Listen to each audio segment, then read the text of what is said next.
Hello ladies and germs, and I am very excited to be bringing you guys the Typo Negative discography ranking today. Why am I so excited, you ask? Well, I fucking love the shit out of this band. The general jokey, playful nature of the band mixed with the somber tones littered everywhere in this band's discography just makes for just a magnificent band, and one of my personal favourites. One of the things that I love about this band so much, first of all, is the Green Man, Peter Steele, and the many funny backstories behind many of the song titles and songs themselves. One thing I like to do especially with this band is just go through and read some of the song titles. Just name a few though. I like Goyle's Hey Pete, Pete's Ego Trip version, Skip It, Cinnamon Girl Extended Depression Mix. Like, this band is dripping with just humour, and it is such a fun band to listen to, but also such a deeply emotional one. And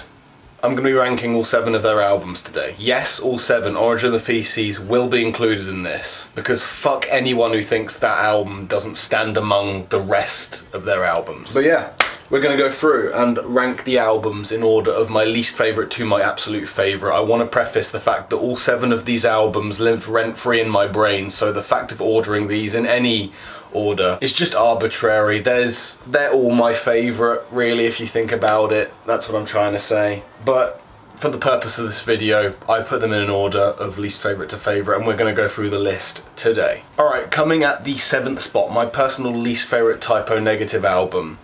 It's World Coming Down. This album is a sad listen when you read into what was happening in Pete's personal life behind the scenes. Some of the songwriting and song titles themselves express this pretty on the nose. Everything Dies, Everyone I Love Is Dead. The mood on this album is just so intense. The main reason I think that I placed this last is because, with the exception of the first track, Skip It, there isn't really much humour on this album. And one of the things that I love Typo Negative for is the tongue-in-cheek nature of the band. But on this album, it felt a bit too somber with no levity, which I think is the main reason why it placed last for me. Still love it though. So many songs on here I go back to all the time. White Slavery is doomy and sludgy and just dripping with atmosphere. Speaking of atmosphere, there are 3 noise tracks on this album: Sinus, Liver and Lung, and they really build that bleak mood that I was talking about that this album really masters well. I can definitely see that if you're more into the moody, gloomy Typo Negative, then this might be your favourite Typo Negative album, and I would not blame you for that. Like I said with the song Everyone I Love Is Dead is angry and very bleak sounding. Who Will Save the Sane and Creepy Green Light is groovy but also really creepy and moody. And the title track is a chef's kiss 11-minute epic, and is by far my favourite track on this album. The bass is so heavy, especially on the song Everything Dies. Pritter Blaze and All Hallows Eve work to cap off this album really strongly. And the Day Tripper medley is a fun idea. I've always enjoyed Typo Negative's covers because they don't just do the cover verbatim, they make the song theirs, and this is no exception. And you can definitely see some of the Beatles inspiration really seeping into that cover and this album as a whole. But yeah, in the last place, World Coming Down. Sadly, something had to come last, and I'm sad that it was this album. But moving on to number 6, we have their very first album, Slow, Deep and Hard. This album, a lot more than any of the albums they would make following this one, has a significant amount of hardcore punk in there. Most of the songs on here as well, despite having the punky vibe, are a lot longer and fit a sort of prog rock vibe as well. So in that regard, this album has a sort of push-pull dynamic of being hardcore punk but also prog rock, which now that I think about it is literally Typo Negative in a nutshell. With this album as well, it feels like it has a lot of leftover elements from their previous projects in Fallout and Carnivore. Unsuccessfully Coping with the Natural Beauty of Infidelity, yes, I did say that entire song title without stuttering, is one of my favourite Typo Negative stongs? How did I muck up that word and yet the not entire song title? Is one of my favourite songs by Typo Negative and starts off the album perfectly with a capital P. And as well as that, it is the most traditionally Typo Negative song on this album. Because remember, there is a lot of leftover elements from previous works that the band members have done before this. De Untermeshed, sorry if I pronounced that incorrectly, is fast and heavy. It's just an absolute blast to listen to, that one, and like I say, that's where a lot of the punk elements come in for this album. Zero Tolerance is another favourite of mine from this album. It's fast and angry, and I also really like Glass Walls of Limbo. I think it's a really creepy noise track that really does add some ambience to the album. Another favourite Typo Negative track of mine is The Misinterpretation of Silence and Its Disastrous Consequences. It is 1 minute of absolute fucking silence. It is the humour of this band that I love so much. These masterminds behind Typo Negative, yeah, they were artists and musicians at first, but they're also comedians. Gravitational Constant is slow and groovy, and their cover of Hey Joe, which they renamed as Hey Pete, is also fun and cool. But yeah, that's Slow, Deep and Hard, my 6th favourite Typo Negative album. Now on to the number 5th spot, and that is Dead Again. Now, I thought this would rank a lot higher. I think that Dead Again is the perfect entry-level Typo Negative album, which is strange because it's the final one they ever made. I think it's because the album has elements of every other album that they've done before and trickled it into this album. They've hidden it well, but it is there. The title track, Dead Again, is so fucking catchy, dude. I cannot get that song out of my head if I tried. Tripping a Blind Man recaptures that thrashy, punky energy that was in Slow, Deep and Hard, their first album. Prophet of Doom, despite it feeling like 10 minutes, it zips by. I love that one so much. September Sun is slow, somber and calming. Halloween in Heaven is one of the fucking catchiest Typo Negative songs I've ever heard. And when I found out that it's actually a tribute to Dimebag Darrell, I loved the song even more. These Three Things is a 4-minute rock opera. Some Stupid Tomorrow is catchy and heavy as well. The same story with An Ode to Locksmiths, but it also has a cool groove-laden riff in there as well that I really enjoy. And then Hail and Farewell to Britain caps off this album in a very fitting way, I think. And the reason maybe this album didn't rank higher is there's no prank tracks, there's less humour on there, I will say. It's just 10 minutes of straight music. And yet it's still the longest album they ever made. But that's Dead Again. A great album. They're all great albums. Sorry guys, hold that thought. I've just noticed in the viewfinder that the footage has gone all green for some reason. Let me fix that. There you go. Back to normal. I don't know what that was all about. But yeah, now we move on to the number 4th spot, which is Origin of the Feces. Now, some people might wonder, Zach, why have you ranked this one so high? Why have you ranked a live album so high? Well, it's not technically a live album. But in all seriousness, here's why I love it so much. Obviously, if you've been paying attention, the main criticism I've had with the albums below this one is maybe the lack of humour that are in them. This one has a shit ton of humour. That's pretty much what this entire album is. It's a prank album. The record label wanted the band to record a live album after their very first album. They were like, that's fucking stupid, okay? So they took the money, and I'm sure they spent it on good literature rather than drugs and alcohol, and then they went ahead and made a fake live album. A troll album, if you will. Yes, some of the songs on here are re-recordings of some of the songs on Slow, Deep and Hard, but they record them and emulate a live concert setting. How do they do this, you ask? They create a fake live audience. Booing. Shouting, you suck, at them, and you know who the live audience is? It's them! They're booing themselves, it's fucking beautiful! Yeah, we suck, but we got your money. Who's the asshole here? There are fake bomb threats, the audience throwing shit at the stage, and even though I usually don't enjoy when bands repurpose songs they made for previous albums and put them on a new one, this album is an exception.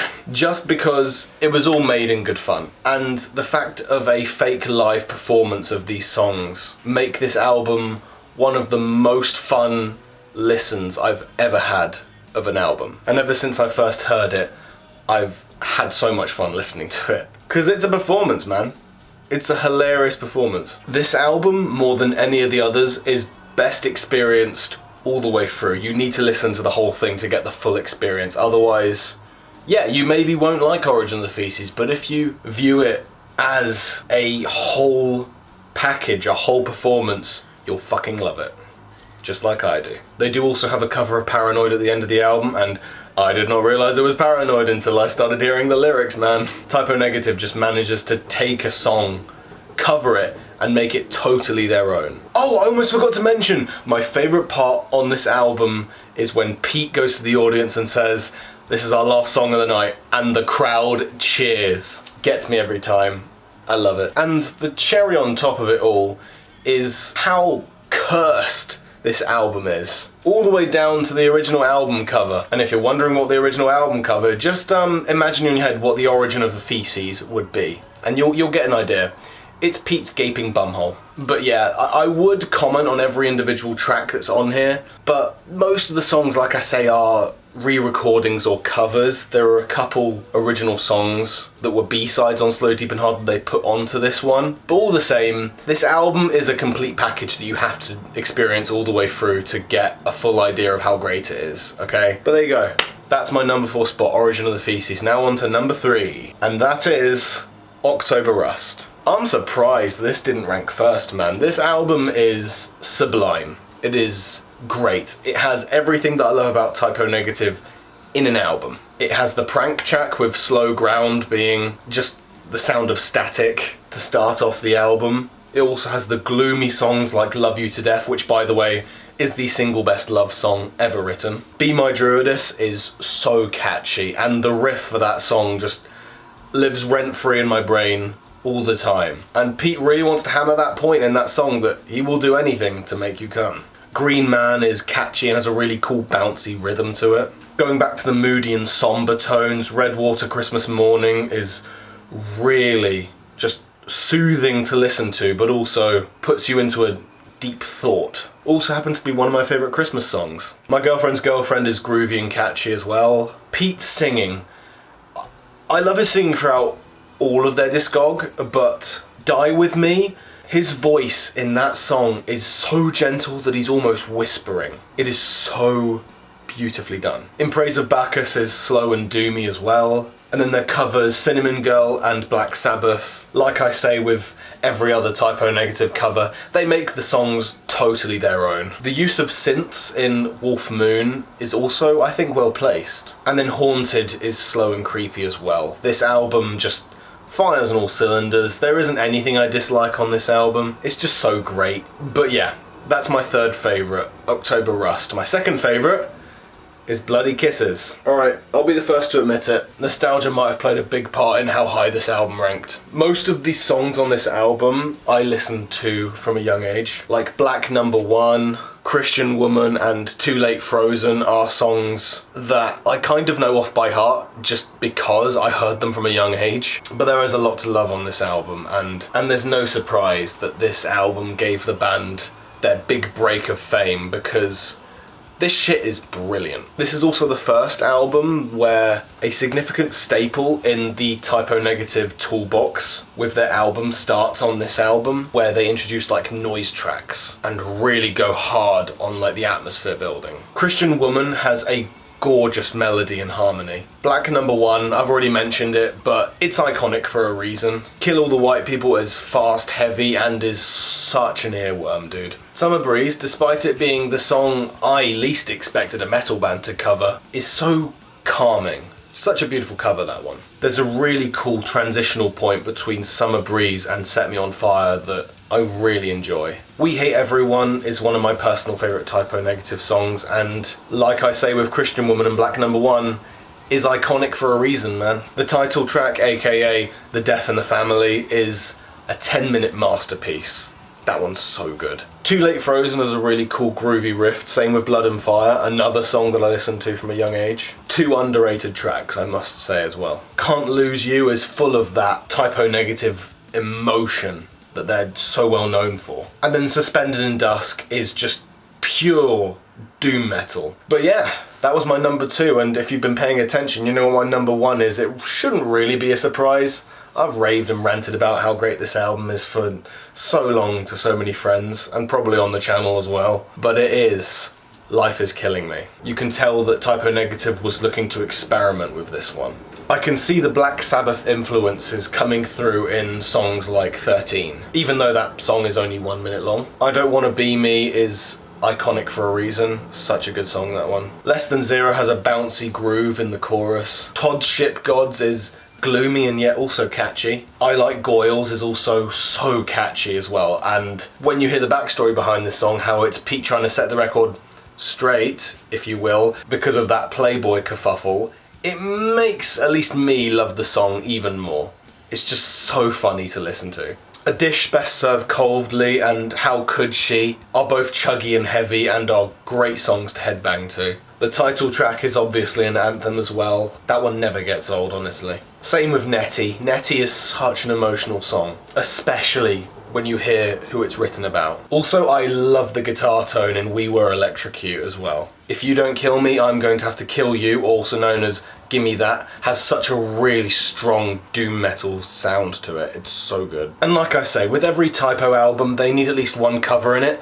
This album's cover is probably my favourite Typo Negative cover, and it's the cover of Hedwig's and the Angry Inch. It is so fucking funny to listen to. Whenever I show people this song, it always gets a laugh or a very troubled face. The piano work in the song Anesthesia works really well with the addition of an organ. Also, having an accordion in the song Drunk in Paris is a really nice touch. Like I say, you could tell this band was experimenting with this album, and it landed. It majorly landed. So much good stuff. Nothing but praise, genuinely. This album manages to capture the magic of every Typo album that come before it, whilst also having its own identity as well. It's just so well crafted, dude. It's so good. But there you go. There's my ranking. Number 7, World Coming Down. Number 6, Slow, Deep and Hard. Number 5, Dead Again. Number 4, Origin of the Feces. Number 3, October Rust. Number 2, Bloody Kisses. And number 1, Life is Killing Me. If you disagree with my ranking, please bear in mind I love all of these albums pretty much equally. The top 3 also could be interchangeable in any order. My top 3 Typo albums are pretty much tied. I just felt like I had to put them in order for the purpose of this video. But yeah, let me know your Typo Negative rankings in the comments below. And if you haven't tried Typo Negative before, if this is your first time hearing about the band, go try them out. I hope that I've piqued your interest. Also, if you're already a seasoned Typo fan and you need new Typo Negative material to listen to, you could also try the side projects like Fallout, Carnivore, Silver Tomb, Seventh Void as well. There's much more to Typo Negative than these 7 albums. You have the documentaries, the actual live albums, the least worst of. Just so much to love about Typo Negative. But yeah, I'm gonna shut the fuck up now. I'm done talking about one of my favourite bands for one video. I very much hope you enjoyed this video, and I'm very, very excited for my next album ranking, which will be Amon Amarth. Can you see there? Yeah, I very much hope you look forward to that. In the meantime, while you wait for that video, be sure to check out any other videos that pique your interest that come up on the channel in the meantime. But yeah, I hope you guys enjoyed, and I will see you guys in the next video. Goodbye. We hate everyone.